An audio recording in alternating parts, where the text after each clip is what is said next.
গণ অভ্যুত্থান পরবর্তী সময়ে আমরা 16 বছরের স্বৈরাচারী শাসন বা ফ্যাসিবাদী শাসনে যে রাজনীতি দেখতে পাইনি বা মত প্রকাশের অধিকার পাইনি কিংবা শাসনতন্ত্রে জনগণের যে অংশগ্রহণ ছিল না, সেটিকে ফিরিয়ে আনার জন্য আমরা এখন কোন পথে আগাবো, সেটিকে আমরা বলছি নতুন রাজনৈতিক বন্দোবস্ত। আপনি দেখুন যে 16 বছরে দেশে গণতন্ত্র ছিল না, রাজনীতি করার জায়গা ছিল না, রাজনৈতিক দলগুলো বা নেতৃবর্গ জেলে ছিলেন অথবা আপনার পালিয়েছিলেন, এরকম হয়েছে। এখন দরকার হচ্ছে যে আমরা এই যে নতুন করে কাঠামোটিকে আবার বিনির্মাণ করব কি করে। দেখুন, আমরা অনেক সময় নির্বাচনের কথা বলছি, সংবিধানের কথা বলছি, সংস্কারের কথা বলছি, কিন্তু এই সব কিছু তো প্র্যাকটিস করতে হবে রাজনৈতিক দলকে। এখন বাজারের রাজনৈতিক দল বা রাজনৈতিক গোষ্ঠী যেটি আছে তার ভেতরেও কিন্তু ভাঙাচোরা হচ্ছে। নতুন একটি শক্তি আবির্ভূত হতে চাচ্ছে, যারা বৈষম্য বিরোধী অথবা জাতীয় নাগরিক কমিটি। তার পেছনে আবার কিছু ব্যক্তিবর্গ উপস্থিত হয়েছেন যারা গণ অভ্যুত্থান, বিপ্লব এবং রোম্যান্টিক বিপ্লবের স্বপ্ন দেখছেন। তারা বলছেন এটি সাংবিধানিক প্রতিবিপ্লব হয়েছে 8ই অগাস্ট 2024 সালে, এবং তারা এই সরকারকে মনে করছেন দেশ শাসনের জন্য যোগ্য না, এবং তাদের নৈতিক অধিকার নেই এবং সাংবিধানিক অধিকার নেই, এবং তারা গৃহযুদ্ধের আশঙ্কা করছেন। এই গোষ্ঠীটির সাথে বৈষম্য বিরোধী জাতীয় নাগরিক কমিটি তাদের খপ্পরে পড়েছেন বলে আমি খপ্পরে শব্দটা ব্যবহার করলাম, কেননা তাদের কাউকে আমার অত্যন্ত অ্যানার্কিস্ট মনে হচ্ছে। তারা স্থিতির দিকে যেতে চাচ্ছেন না, তারা অস্থিতিকেই স্থিতি মনে করতে চাচ্ছেন, এবং তার ভেতর দিয়ে তাদের দীর্ঘদিনের লালিত বিভিন্ন স্বপ্ন বাস্তবায়নের চেষ্টা করছেন।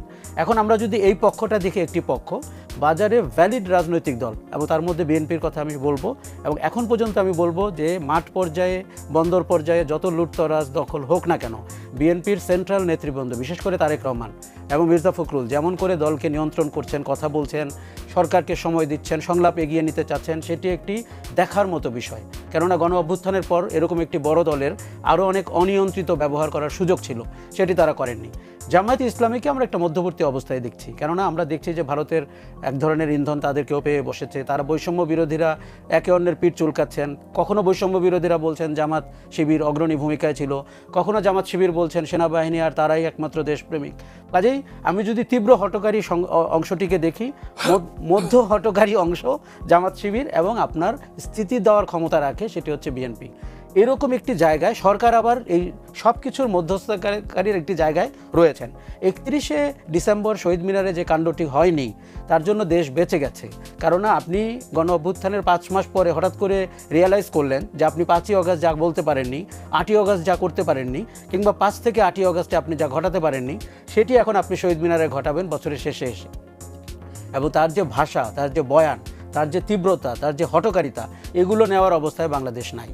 কাজে আমাদের নতুন রাজনৈতিক বন্দোবস্ত যেটি হচ্ছে, আমরা কোন রাজনীতির ভেতর দিয়ে আগামী বাংলাদেশের স্বপ্ন দেখব, গণতান্ত্রিক বাংলাদেশের স্বপ্ন দেখব, এবং নৈরাজ্যবাদী বা অ্যানার্কিস্টদেরকে বাদ দিয়ে কি করে রাজনৈতিক স্থিতিশীলতায় দেশ ফেরত আসবে, এই জায়গাটিতে আমাদের পৌঁছানোর বিষয় রয়েছে।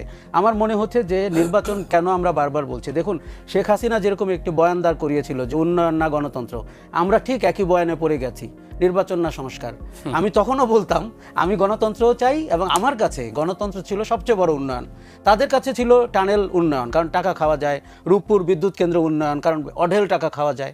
এখন সংস্কার না নির্বাচন, এই নিয়ে যারা বিতর্ক তৈরি করছে বা আপনার ধোঁয়াশা তৈরি করছে, তাদের মতলব কিন্তু পরিষ্কার না। তাদের মতলব কিন্তু যতটা নির্বাচনকে পিছিয়ে নিয়ে তাদেরকে গ্রহণযোগ্য এবং তাদেরকে গুরুত্বপূর্ণ চরিত্রে রাখা যায়। দেখুন, এই চরিত্রগুলো দিনের আলোতে কম বের হয়, এই চরিত্রগুলো অন্ধকারের, এবং তারা চেষ্টা করছে এই অস্থিতিশীল, এই কিছুটা দুর্বল সরকার, ভারতের আপনার তীব্র বিরোধিতা এবং ডোনাল্ড ট্রাম্পের আগমন, এই সব কিছুকে মিলিয়ে তাদের কিছু ব্যক্তিগত খায়েশ আছে, এবং সেটি বৈষম্য বিরোধীদের মধ্যেও কিছুটা ছড়িয়েছে। তাদেরকে আপনি দেখবেন তাদের জীবনযাপন নিয়ে প্রশ্ন উঠছে, তাদের কেন্দ্রীয় কমিটিতে গাড়ির বহন নিয়ে প্রশ্ন উঠছে, তাদের কেউ বলেছেন যে তাদের 100টা BMW এখন থাকতে পারে। এই কথা, এই অধ্যত্ব দেখাতে পারছেন তারা 5 মাসের মধ্যে, এবং তাদের যে রাজনৈতিক বয়ান সেটিতে কিন্তু চমক এবং চটকদারি বক্তব্য ছাড়া আমরা কোনো দীর্ঘমেয়াদে দেশ শাসনের যে রাজনৈতিক বয়ান তৈরি হতে হবে, সেটি কিন্তু আমরা দেখতে পাচ্ছি না। কাজে আমি আশঙ্কা করছি মতি ভাই, যে সমন্বয়ক শব্দটা যেন গালি হিসাবে সমাজে প্রতিষ্ঠিত না হয়ে যায়, এবং মানুষ যেন বৈষম্য বিরোধীদের সাথে স্বাধীনতা বিরোধীদেরকে এক বাক্যে উচ্চারণ না করে, যেমনটি ইদানিং কিন্তু আওয়ামী লীগ জামাত এক বাক্যে উচ্চারণ হওয়া শুরু হয়েছে মাঠ পর্যায়ে বিশেষ করে। কাজেই নতুন রাজনৈতিক বন্দোবস্ত হচ্ছে যে কি করে আপনি এই গণ অভ্যুত্থানের ফসলকে ঘরে তুলবেন।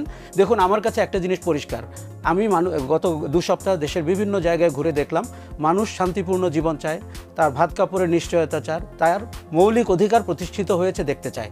সে চমকদার চটকদার রাজনৈতিক বয়ানের পক্ষের মানুষ না, এবং সে এই চরিত্রগুলোর প্রতি আস্থা রাখতে পারছে না।